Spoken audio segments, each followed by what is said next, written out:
আমার দিক থেকে কিন্তু কোনো কিছু অস্পষ্ট ছিল না চড়ি। তা ওসব কথা থাক না লালন, যা তুমি পারবে না তার জন্য আমি তোমাকে জোর করব না, কিন্তু আমি কেন কি করেছি সেটা তো আমি জানি। বলো, সেটা আমার মধ্যেই থাক, তোমাকে বুঝতে হবে না সেগুলো কিছু। আরো একটা কথা, তুমি হয়তো বিশ্বাস করবে না, কিন্তু আমার মধ্যে এইটুকু হলেও আত্মসম্মান এখনো বেঁচে আছে। তাই তুমি যখন আমাকে বিয়ে করতে চাইছো না, তখন আমিও তোমাকে বিয়ে করার জন্য জোর করব না। কিন্তু কি বলো তো, আমি তোমার ভালো চাই।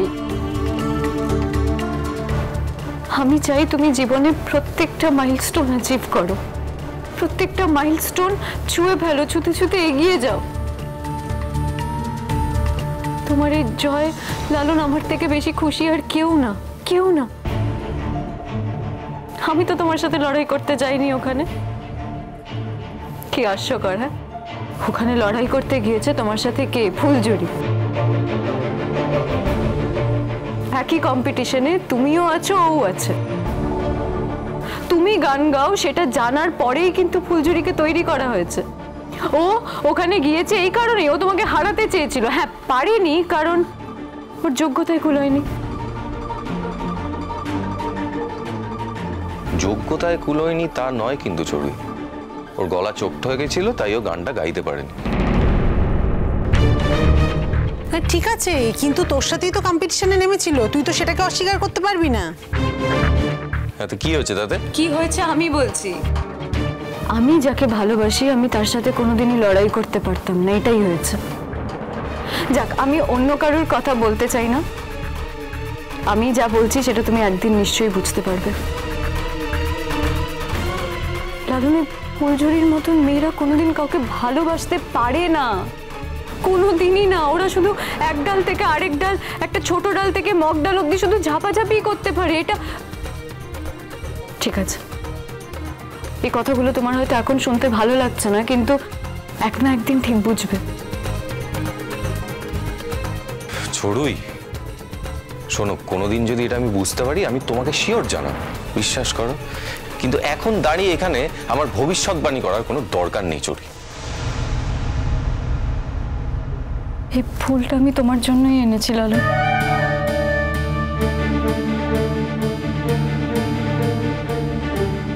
আন্টি, আন্টি মিষ্টিটা রাখো না, তোমরা সবাই খেও।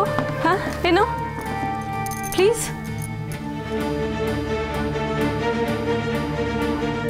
বুঝতেই তো পারছো ডলিদি, ওরা আমার থেকে কিচ্ছু নেবে না, বুঝলে? তো তুমিই রাখো, তুমি বরং সবাইকে দিও, সবাই খাবে ভালো করে। হ্যাঁ, না না, সবাইকে দিও, ঠিক আছে?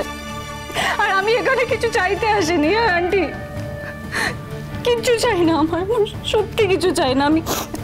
আমি চলে যাচ্ছি, আমি এক্ষুনি। মেয়েটা হাতে করে মিষ্টি নিয়ে এলো, ওকে একটু মিষ্টি মুখ করাই তো। বাড়িতে তো মিষ্টি এসেছে, কালকে তো বসতে শুধু সকলকে মিষ্টি মুখ করে, আর ও নিজে হাতে মিষ্টি নিয়ে এসছে, ওকে একটু মিষ্টি খাবে না? খাওয়াবো তো, আমি তোমায় যেতে দেবো না। চলো তো, তুমি চলো। থাক, আমি আমার কেন থাকবে বলো, কেন থাকবে? আজকেও যে বেঈমান না হতো না, তাহলে নিজের মুখে স্বীকার করতো যে আজকেও যে দিনটা দেখছে সেটা শুধুমাত্র তোমার জন্য, তোমার জন্য। চুরুই, আজকে ওর পেছনে এত ক্যামেরা, সব নিউজ চ্যানেলে ওকে দেখানো হচ্ছে, ওর জীবনের গল্প বলা হচ্ছে তোমার জন্য।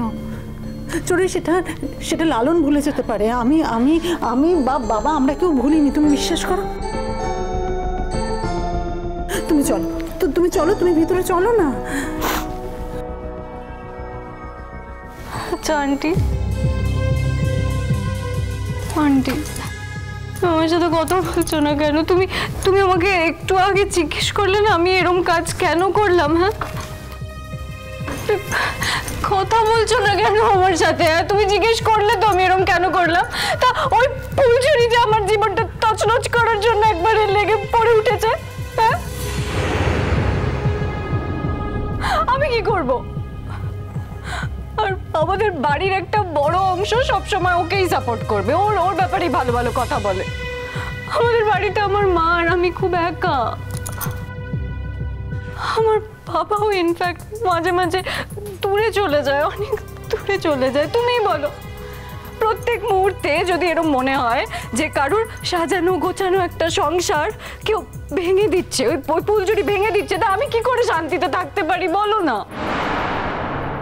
জানো আন্টি, আমাদের বাড়িতে মানে আমার বাড়ির সবাই সবসময় ওকেই বেশি তোল্লাই দেয়, ওকেই সাপোর্ট করে, ওর সামনে আমাকে অপমান করা হয়।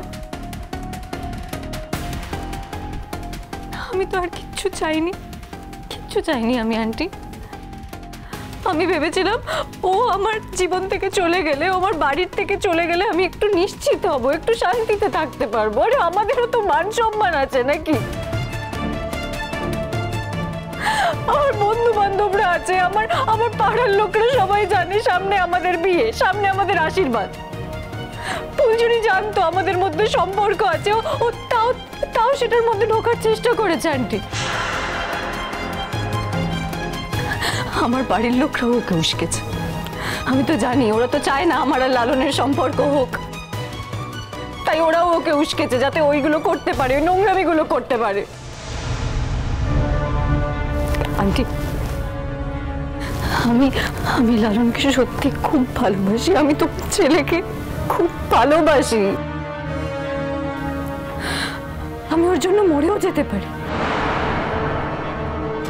আমি ওর জন্য মরতেও রাজি। তাই জন্যই তো আমি শুধু চেয়েছিলাম ফুলঝুরিকে এমন একটা কাজে জড়িয়ে দিতে যাতে ও আর আমাদের বাড়িতে থাকার জায়গা না পায়, আর তো কিছু না। কিন্তু আমার দিদির কোনো ক্ষতি তো আমি করতে চাইনি আন্টি, সত্যি চাইনি। ডলিদি দেখো না, কেউ আমার কথা বিশ্বাস করছে না, কেউ করছে না। তুমি বলো না লালন, আমি মিনি দিদির ক্ষতি করতে চাইনি। আমি তো ভেবেছিলাম। কি ভেবেছিলে কি? হ্যাঁ, একটা মানুষকে বিষ খাইয়ে দিয়ে বলছো তুমি তার ক্ষতি করতে চাও না? ওটা মারণ বিষ ছিল না। ও মা, তাই? হ্যাঁ, আমাকে বলা হয়েছিল ওইটুকু বিষ খেলে এটা হয়তো একটু গন্ডগোল হবে, একটু বমি টমি হবে, তারপর ঠিক হয়ে যাবে, কিচ্ছু হবে না। এইটুকুই তো অন্যায় করেছি, আমি স্বীকার করছি তো, বলছি তো করেছি। কিন্তু কেন করেছি বলো? তোমার জন্য করেছি লালন, তোমাকে ভালোবাসেছি বলে করেছি, তোমাকে ভালোবেসে কাছে চেয়েছি, নিজের জীবনে চেয়েছি বলে করেছি সবটা। এই কথাটা তুমি বিশ্বাস করতে পারো, আবার বিশ্বাস নাও করতে পারো, কিন্তু এটাই আমার জীবনের সব থেকে বড় সত্যি। বেশ, তুমি যদি না চাও তাহলে আমাদের মধ্যে কিচ্ছু হবে না, কিচ্ছু না। কিন্তু আমাকে তো এভাবেই থাকতে হবে বলো? আমি তো কোনোদিন বিয়ে করতে পারবো না, আমি কিচ্ছু করতে পারবো না, আমাকে সারা জীবন একা থাকতে হবে। দিদি, যেদিন মিষ্টি খাবার দিন আসবে সেদিন নিশ্চয়ই খাবো, সবার সাথে বসে খাবো, খুব ভালো লাগবে। কিন্তু আজকে না, হ্যাঁ আজকে আমাকে ছেড়ে দাও। না, তোমাকে আমি কিছুতেই ছাড়বো না, কিছুতেই না। শোনো মা, শোনো, শান্ত দেখো, তোমাদের বিয়ে যদি নির্দিষ্ট থাকে সেটা কেউ আটকাতে পারবে না। হ্যাঁ, কেউ আটকাতে পারবে না। যদি তোমাদের সংসার করার লেখা থাকে সে লেখা খণ্ডন করবে কে? হ্যাঁ, শান্ত হও, যা ওকে ভেতরে নিয়ে যা, ঘরের মধ্যে নিয়ে যা। না আঙ্কেল, না, আজকে আমি কোথাও যাব না, প্লিজ আজকে থাক। বুঝতেই তো পারছো আমি এখানে এসেছি, তাতে লালন এক ফোঁটা খুশি হয়নি, ওর ভাল লাগছে না আমাকে। কিন্তু তুমিই বলো, আজকের দিনে আমি এখানে না এসে কি করেই বা থাকতে পারতাম? খুশি হওয়ার কথা আমার নয় চড়ি, আর আমি আর নতুন করে খুশি হওয়ার নাটকও করতে পারবো না। আর একটা কথা তোমাকে স্পষ্ট বলে দিচ্ছি চড়ি, আমি চাই না তোমার সঙ্গে আর কোনো রকম যোগাযোগ রাখতে। হ্যাঁ, আমি ওই বাড়িতে যাব নিশ্চয়ই, দিদা বা বড় মামি আমাকে ডাকলে আমাকে ওই বাড়িতে যেতে হবে, হয়তো আমি কাজও করবো ওই বাড়িতে, কারণ বিপদের দিনে ওরাই আমাকে কাজে রেখেছিল। আমি বেইমানি করতে পারবো না। কিন্তু তুমি যেই স্বপ্নটা দেখছো চড়ুই, সেটা আমার পক্ষে কিছুতেই পূরণ করা সম্ভব না।